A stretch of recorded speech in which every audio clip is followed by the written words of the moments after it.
Terminal illness, Wikipedia audio. Terminal illness is an incurable disease that cannot be adequately treated and is reasonably expected to result in the death of the patient within a short period of time.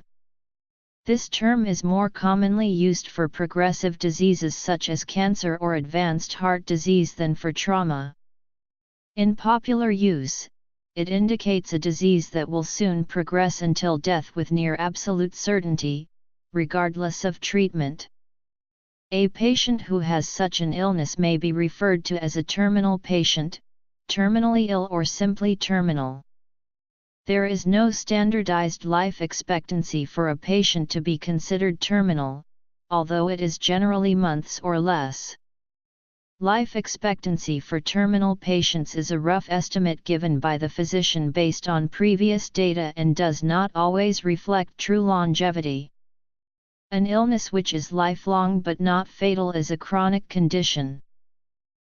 Terminal patients have many options for disease management after diagnosis. Examples include caregiving, continued treatment, hospice care, and physician-assisted suicide. Decisions regarding management are made by the patient and his or her family, although medical professionals may give recommendations or more about the services available to terminal patients. Lifestyle after diagnosis largely varies depending on management decisions and also the nature of the disease, and there may be living restrictions depending on the condition of the patient. Oftentimes, terminal patients may experience depression or anxiety associated with oncoming death, and family and caregivers may struggle with psychological burdens as well. Psychotherapeutic interventions may help alleviate some of these burdens, and is often incorporated in palliative care. Management. Because terminal patients are aware of their oncoming deaths, they have more time to prepare advance care planning, such as advance directives and living wills, which have been shown to improve end-of-life care. While death cannot be avoided, patients can still strive to die a good death. By definition, there is not a cure or adequate treatment for terminal illnesses. However, some kinds of medical treatments may be appropriate anyway, such as treatment to reduce pain or ease breathing.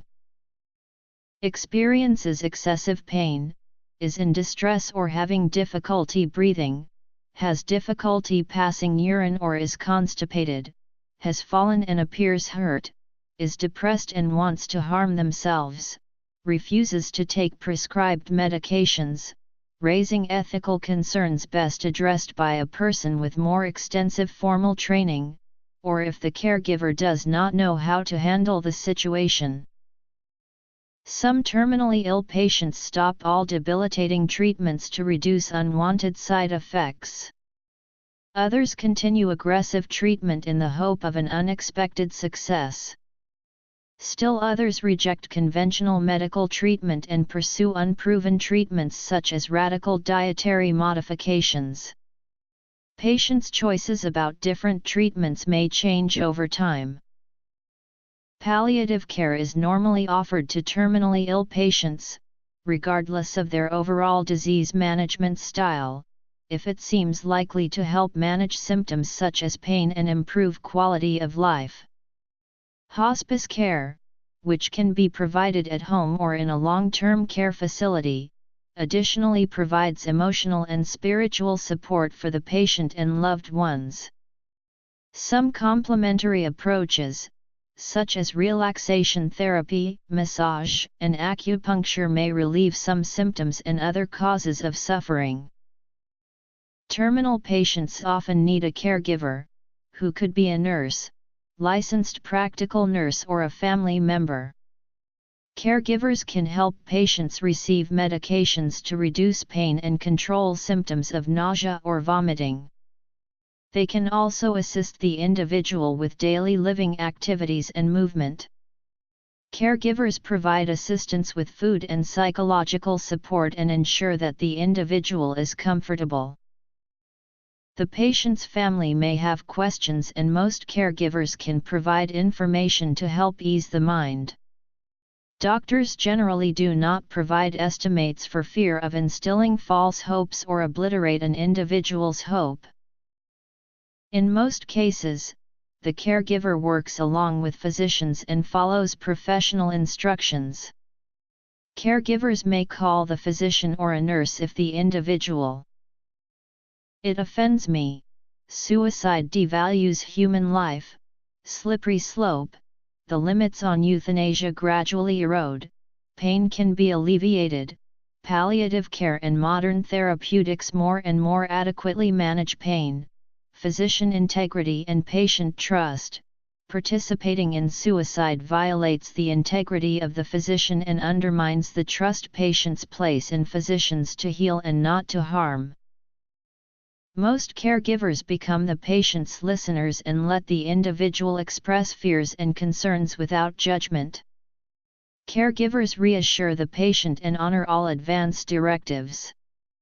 Caregivers respect the individual's need for privacy and usually hold all information confidential. Palliative care focuses on addressing patients' needs after disease diagnosis.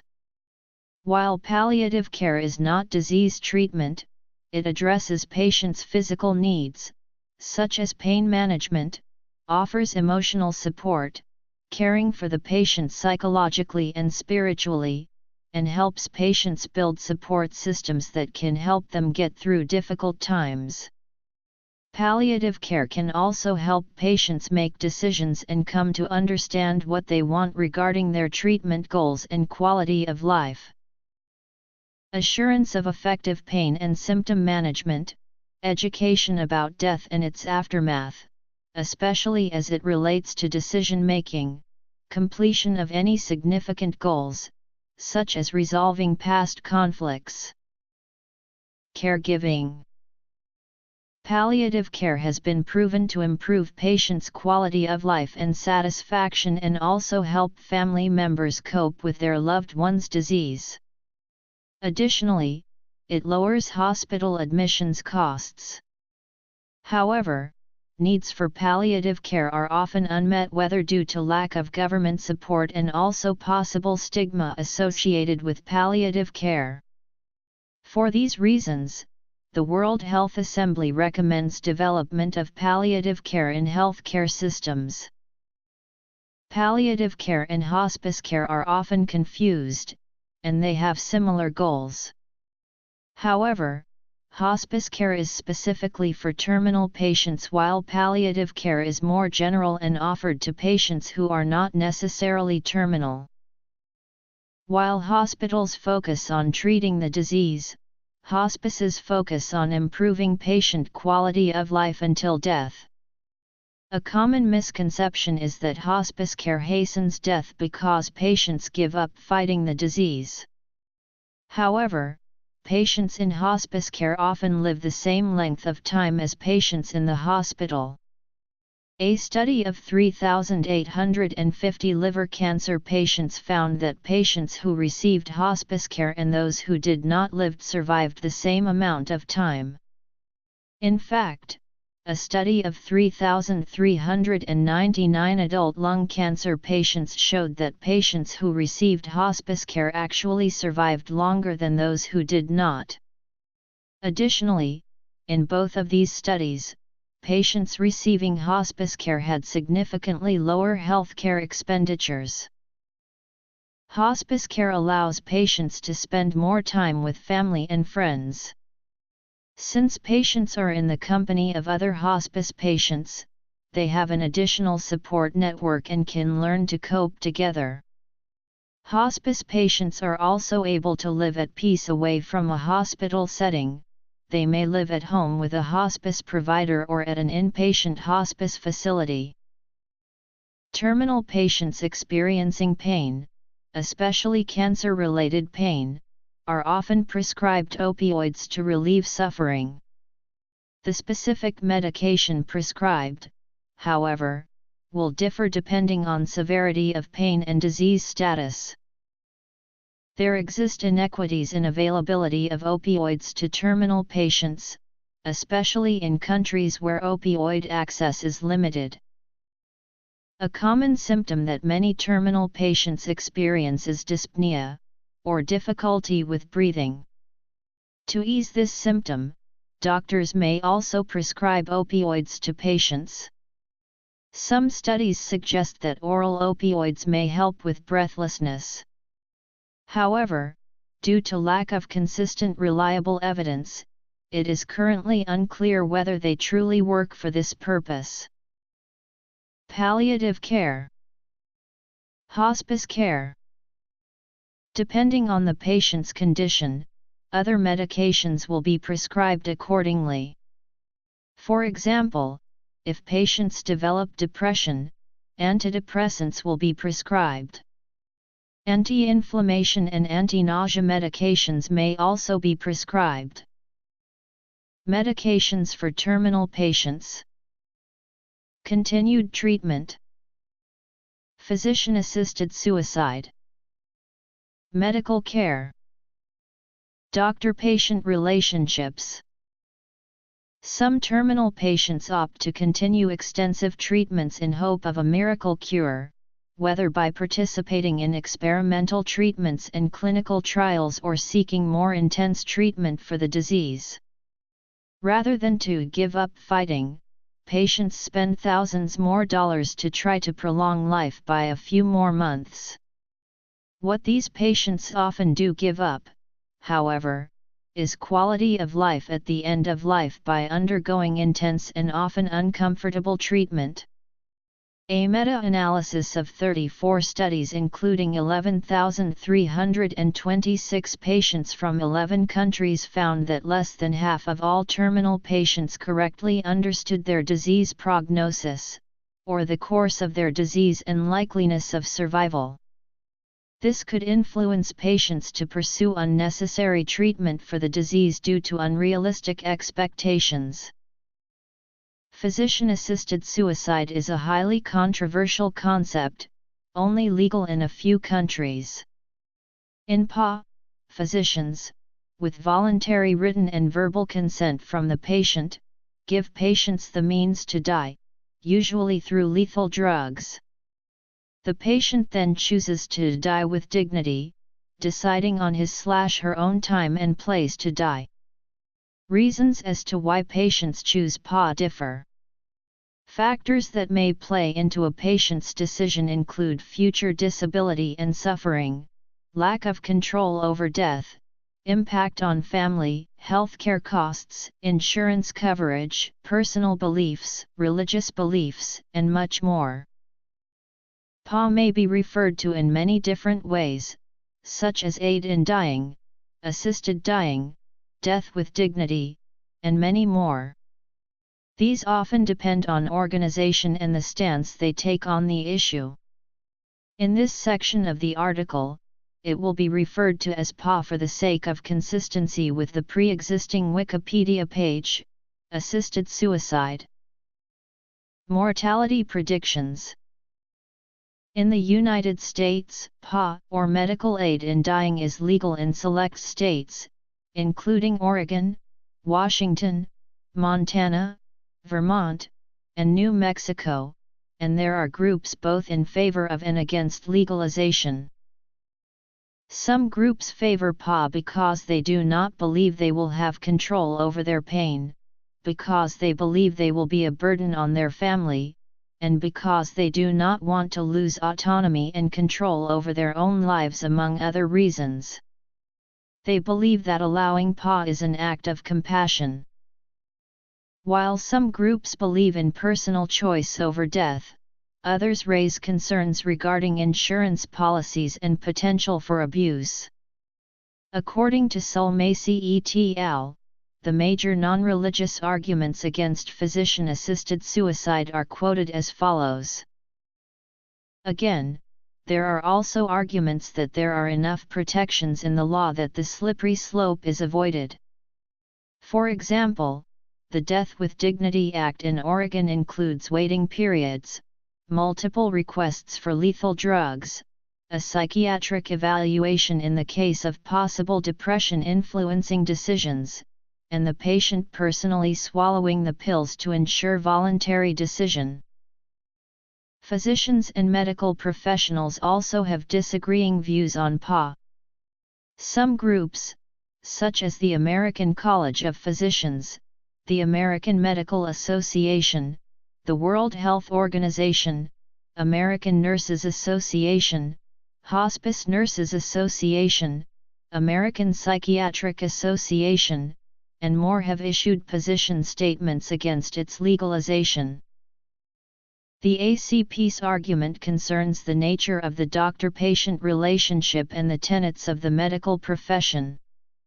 They state that instead of using PA to control death, through high-quality care, effective communication, compassionate support, and the right resources, physicians can help patients control many aspects of how they live out life's last chapter.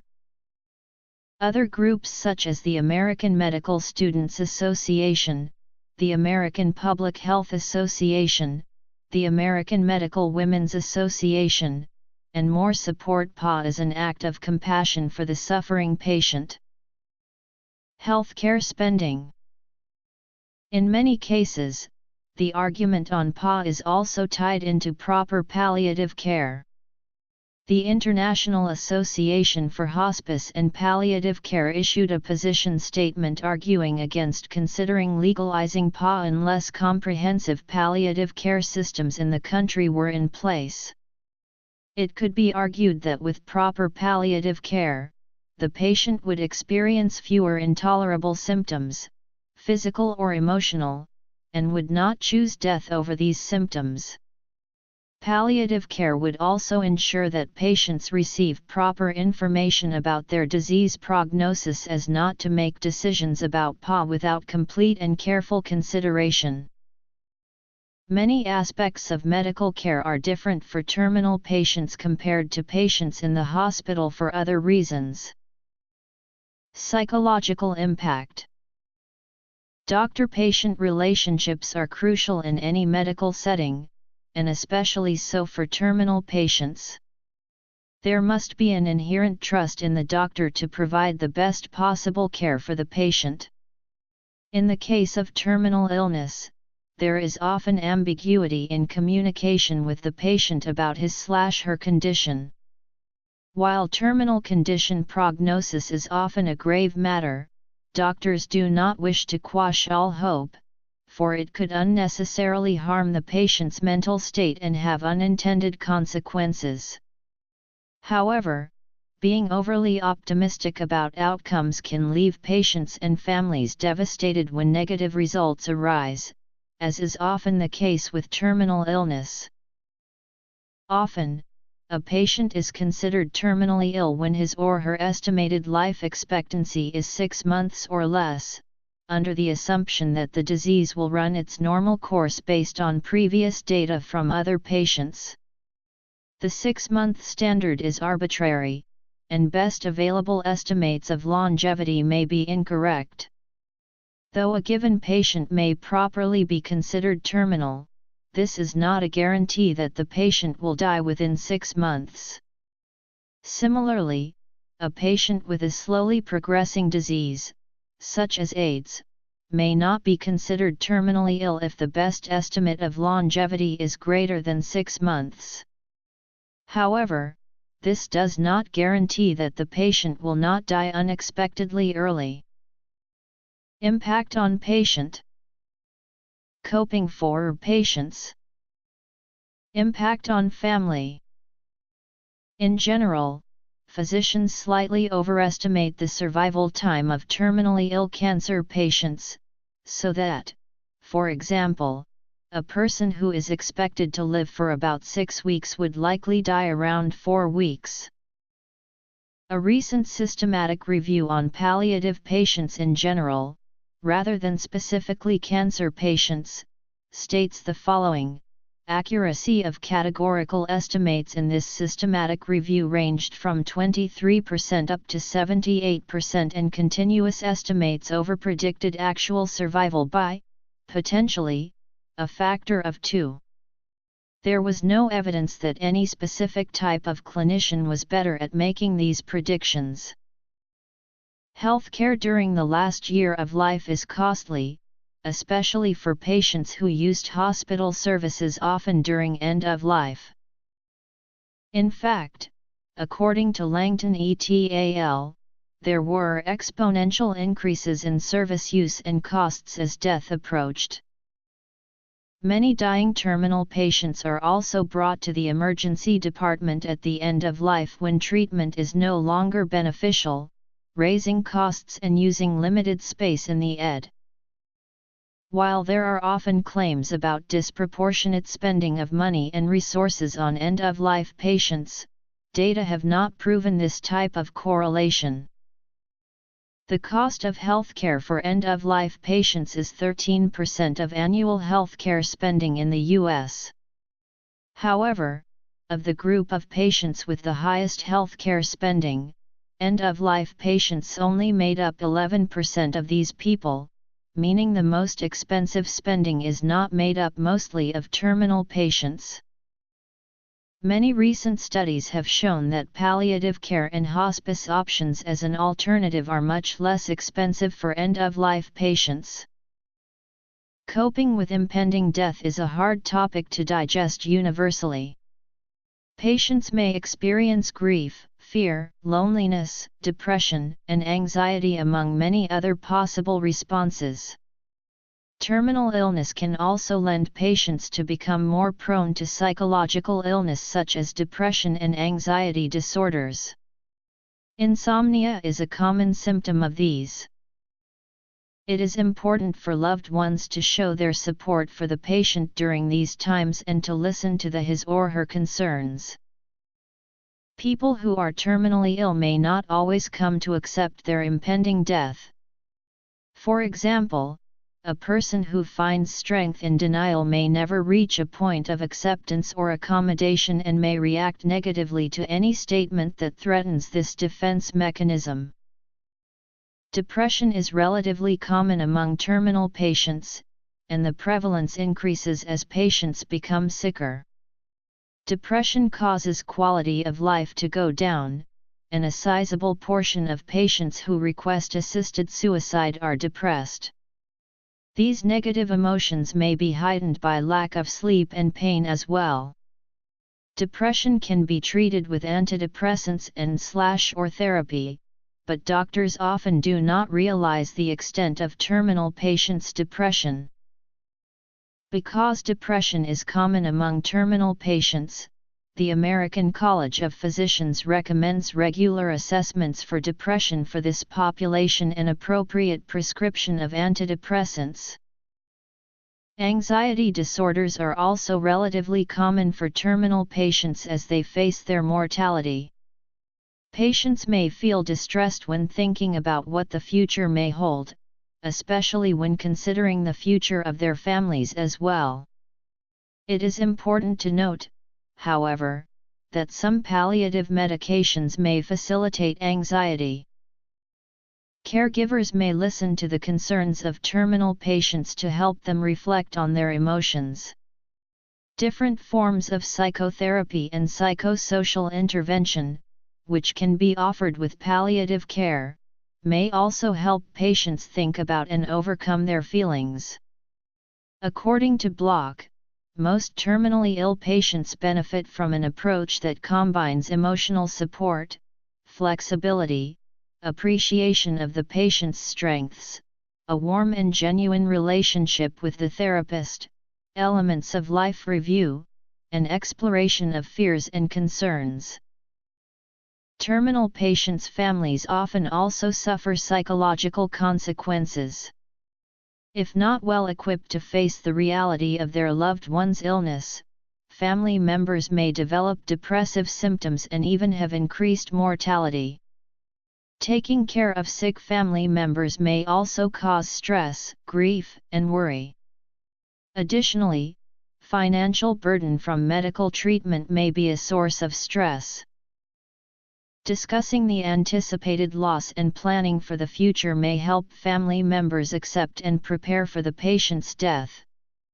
Interventions may also be offered for anticipatory grief. In the case of more serious consequences such as depression, a more serious intervention or therapy is recommended. Grief counseling and grief therapy may also be recommended for family members after a loved one's death. When dying, patients often worry about their quality of life towards the end, including emotional and physical suffering. In order for families and doctors to understand clearly what the patient wants for himself or herself, it is recommended that patients, doctors, and families all convene and discuss the patient's decisions before the patient becomes unable to decide. At the end of life, especially when patients are unable to make decisions on their own regarding treatment, it is often up to family members and doctors to decide what they believe the patients would have wanted regarding their deaths, which is a heavy burden and hard for family members to predict.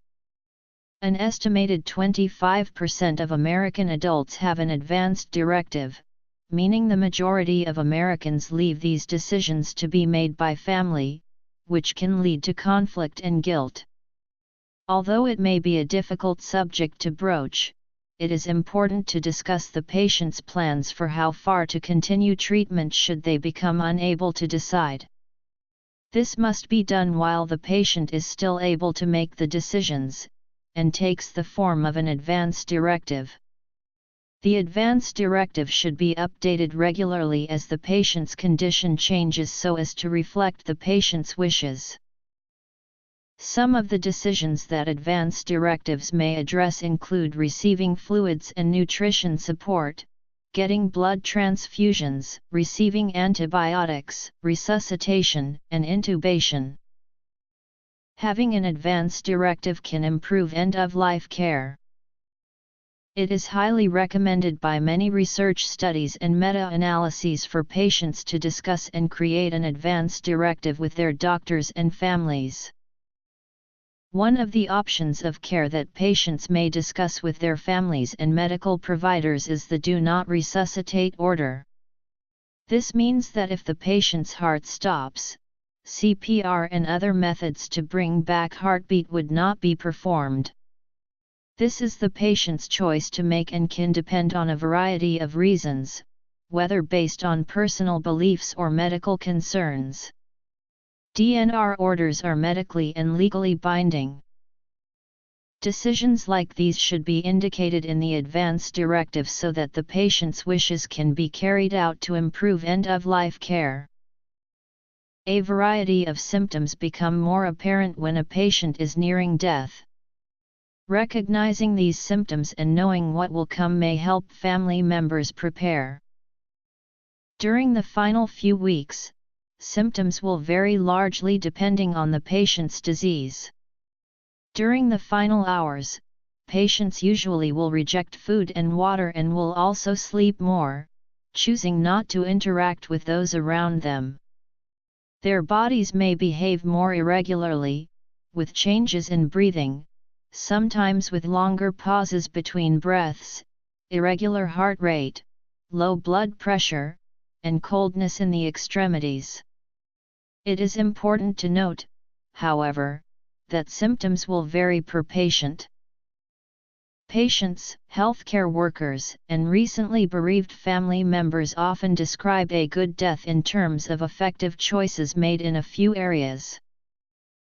In the last hours of life, palliative sedation may be recommended by a doctor or requested by the patient to ease the symptoms of death until he or she passes away. Palliative sedation is not intended to prolong life or hasten death, it is merely meant to relieve symptoms. Coping for family. Dying. Advance directives. Do not resuscitate. Symptoms near death. Good death.